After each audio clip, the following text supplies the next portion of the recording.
hablemos ahora del aceite base, ¿cierto?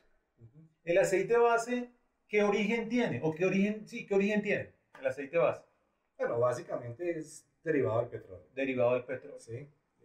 Es un proceso que se hace y salen como derivado del petróleo, Sí. este tipo de aceites. Son un aceite tipo mineral. El aceite sintético es el otro que existe. Básicamente es un... ¿Ese origen qué tiene? ¿Qué origen tiene? Es el mismo mineral, solo que en laboratorio se mejoran sus moléculas. Importante saber eso. El aceite o los aceites, la mayoría son origen del petróleo y el sintético también es origen del petróleo, pero es un aceite que se pasa por un laboratorio. Correcto. Por eso es un poco más costoso. Sí, es más costoso, ¿verdad? Porque su encadenamiento molecular es mejorado. ¿Cuál es la característica más importante de un aceite? Su viscosidad. ¿Qué es la viscosidad? La viscosidad es la resistencia a fluir de un líquido, básicamente. Es decir, qué tan fácil fluye un líquido en una pieza, o se escurre o se mueve ese líquido, esa sustancia. ¿Y de qué depende la viscosidad? Esa depende básicamente de la formación del aceite, de su composición como tal y del nivel de extracción que hubo en el proceso del petróleo. De allí mismo es que salen los aceites. Este va a salir para un aceite de 220, este va a salir 150, etc. Pero es del mismo proceso. ¿Y qué pasa con la temperatura y la viscosidad? Bueno, ¿cambia? Sí, claro. Las viscosidades son medidas en los aceites a una temperatura de 40 grados Celsius para la parte industrial. ¿Sí? Para la parte automotriz es 100 grados Celsius. Obviamente que si está medida con una temperatura inicial o con un parámetro de temperatura, a medida que esa temperatura cambia, pues va a cambiar su viscosidad. ¿Qué pasa cuando la temperatura aumenta? ¿Qué pasa con la viscosidad? Comienza a disminuir. A disminuir. Sí. Se comporta como una mantequilla en un sartén. Exactamente. ¿Cierto? Correcto. Cuando la temperatura baja, los componentes moleculares se van comprimiendo, creo, ¿verdad? Comienzan a unirse más y se forma una pasta, básicamente. Ok. Listo. Esa es la parte del aceite. Sí. Cuando un aceite o una grasa a mí me dice ISO 220, una grasa que viene con ISO 220, ¿qué significa esa frase? Ese es el índice de viscosidad que tiene ese aceite. Si le está diciendo que es 220, esos son 220 centistock. Esa es la viscosidad. Más que el índice es la viscosidad. Correcto. Esa es la viscosidad como tal del aceite que tiene. ¿Listo? Ok.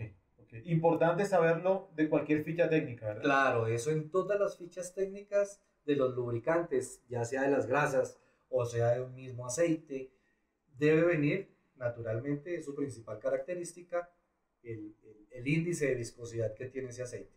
Ahora, una pregunta. ¿Cómo hacen nuestros seguidores para seleccionar qué viscosidad necesito yo para un rodamiento, un motor eléctrico? ¿Qué deben saber de ese motor eléctrico para saber qué viscosidad usar? Bueno, hay varias cosas que es importante conocerlas. Primero, la temperatura de ese rodamiento. ¿Temperatura ambiente o del rodamiento? Ambas. Es importante conocer la temperatura ambiente, es importante conocer la temperatura de trabajo del rodamiento. La temperatura del rodamiento.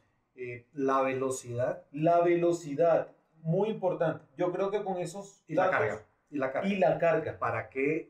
¿En qué está trabajando ese tipo de rodamiento? No es lo mismo que esté trabajando en un molino, por ejemplo, o en un motor de un ventilador. O una banda transportadora. Si yo tengo altas velocidades, ¿qué espero yo de la viscosidad? ¿Escojo una viscosidad alta, media o baja? Debe escoger una viscosidad baja. Mientras más baja la viscosidad esté utilizando en altas velocidades, le va a permitir que tenga mejor movimiento esos elementos rodantes en ese punto de lubricación. En algún momento yo leí algo de eso. Decía que cuando yo escojo altas viscosidades para altas velocidades, se forma un fenómeno llamado el fenómeno esquí, Correcto.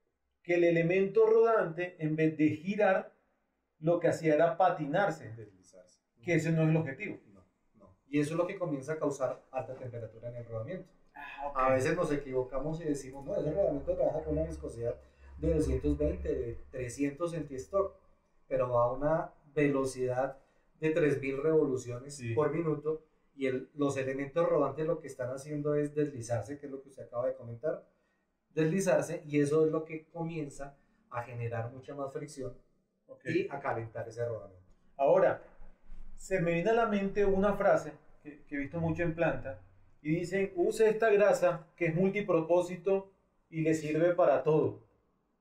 ¿Qué hay con ese mito o con esa frase? Teniendo en cuenta que en una planta tenemos diferentes velocidades, ¿verdad? Tenemos un equipo que puede estar girando a 3600, como el otro equipo puede estar girando a 400 revoluciones. ¿Será que esa multipropósito me puede servir para esos dos extremos de velocidades? No, no, Gerardo, ahí es importante y muy buena pregunta. Es importante que conozcan eso. No hay grasas multipropósito, eso es mentira. No hay una grasa que le sirva, un solo tipo de grasa que le sirva para todo. Por eso es importante, nosotros siempre hemos dicho, a través de SKF y a través de lubriretenes, nosotros lo que hacemos es seleccionar el lubricante para ese punto de lubricación. Esa selección precisamente es para no cometer esos errores. Ese error de tener un lubricante que esté trabajando a 2000 revoluciones y esa misma grasa está trabajando en 300 revoluciones, eso es un error gravísimo. Entonces eso le ocasiona problema al rodamiento, problema a su máquina, más consumo de energía, más consumo de rodamientos, etc. Importante saber eso. Ahora, ya sabemos que con altas velocidades necesitamos bajas viscosidades. Correcto. Son inversamente proporcionales. Sí. ¿Qué pasa con la carga? Cuando yo tengo cargas elevadas, por ejemplo, un molino, ¿sí? Una trituradora, ¿cómo debemos coger la viscosidad? Ahí también es importante tener en cuenta la carga, por eso se requiere tener esos conceptos y ese conocimiento de la aplicación como tal, de qué tipo de lubricante debe ir en ese punto. Okay. Ahí hace un juego, o sirve la unión de esa grasa de los elementos que hablábamos anteriormente, de su base, de su esponja y de los aditivos. Vamos para la parte de aditivos. Sé que el tema es muy extenso en la parte de aditivos, pero nombremos algún que otro aditivo realmente que se usan en la grasa. Claro, Gerardo. Los aditivos, como comentábamos anteriormente, son mejoradores del lubricante. Sirven para mejorar las características del lubricante. Para mejorar que en donde van a trabajar. Específicamente, si hay altísima carga o una carga muy alta en el punto de trabajo, pues ¿qué aditivo realmente se necesita? Extrema presión, antidesgaste, antioxidante, casi todos deben llevar antioxidante. Lo mismo que la extrema presión, pues en algunos puntos no lo requiere, pues no debe llevar ese tipo de aditivos. Básicamente es una grasa que es normal con sus elementos, antidesgaste o simple y sencillamente los inhibidores de corrosión, pero no lleva aditivos de extrema presión. Hay algunos, o estos son los más comunes y los más corrientes que se utilizan en los lubricantes. Hay una infinidad de aditivos, cerca de 30 aditivos que se pueden utilizar en los lubricantes, en las grasas, pero es importante que también tengamos en cuenta en el momento de la selección del lubricante como tal, el punto donde se requiere, qué tipo de aditivos o qué tipo de características y mejoradores debe llevar ese tipo de lubricante. Ya para ir cerrando con este tema, que me parece súper fabuloso, quiero hacer una pregunta. ¿Es posible que un aceite o una grasa tenga todos los aditivos juntos? ¿O qué pasa si se logra dar?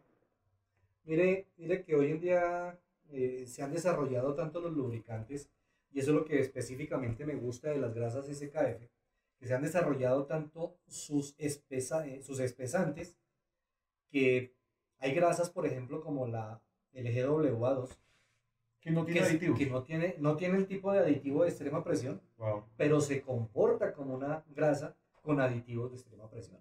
Sirve para puntos donde usted requiere que tenga fortaleza esa película lubricante para que no se destruya fácilmente o no comience a haber ese tipo de fricción Ok, ok, en el elemento. ok. Ahora, yo que estuve leyendo hace poco, los aditivos son químicos, ¿verdad? Sé Sí, que un aditivo le aplican fósforo, etcétera. Los químicos entre sí combaten y se anulan. No sabemos cuál es su resultado. Entonces, es mentira decir que un aceite tiene todos los aditivos. No, no tienen todos los aditivos. No va a pasar. No va a pasar. ¿Por qué? Porque hay aditivos que no los necesita. Entonces, lo que vamos a hacer es también poner un aceite mucho A más crear pesado. una reacción Exacto. química Vamos a poner negativa. un lubricante mucho más pesado que no lo requiere. Entonces, lo que sí necesita es, por ejemplo, dedicarse a un aditivo con mucho más cuidado. Por ejemplo, va a estar expuesto a la salida de un horno, Ya. en donde hay 1000 grados Celsius. Ya. Entonces requerimos un lubricante, un aceite con un aditivo específico para alta temperatura. Okay. Entonces uno se concentra en eso. ¿Sí? Okay. Algo más. Yo he visto que en las grasas vienen de colores, ¿cierto? Entonces, vemos que el color rojo, azul, naranja, blanco. ¿Esos colores tienen algo que ver con la calidad de mi grasa? No. Esto lo hace el fabricante única y exclusivamente. Son unas anilinas que se colocan para darle un color determinado al tipo de grasa, pero no la mejora, no la disminuye su calidad, no le sirve para darle más resistencia, mejor no sirve de comportamiento nada. para temperatura o para la humedad, no sirve para eso. Sencillamente para que tenga un color determinado, ese tipo de lubricante. Es un colorante. Exacto, básicamente. Importante es porque me he encontrado, he visitado muchas empresas en donde he escuchado la frase, la azul es mejor que la roja, la naranja es mejor que la verde. Entonces, ya el especialista nos acaba de decir de que los colores es meramente cosmético.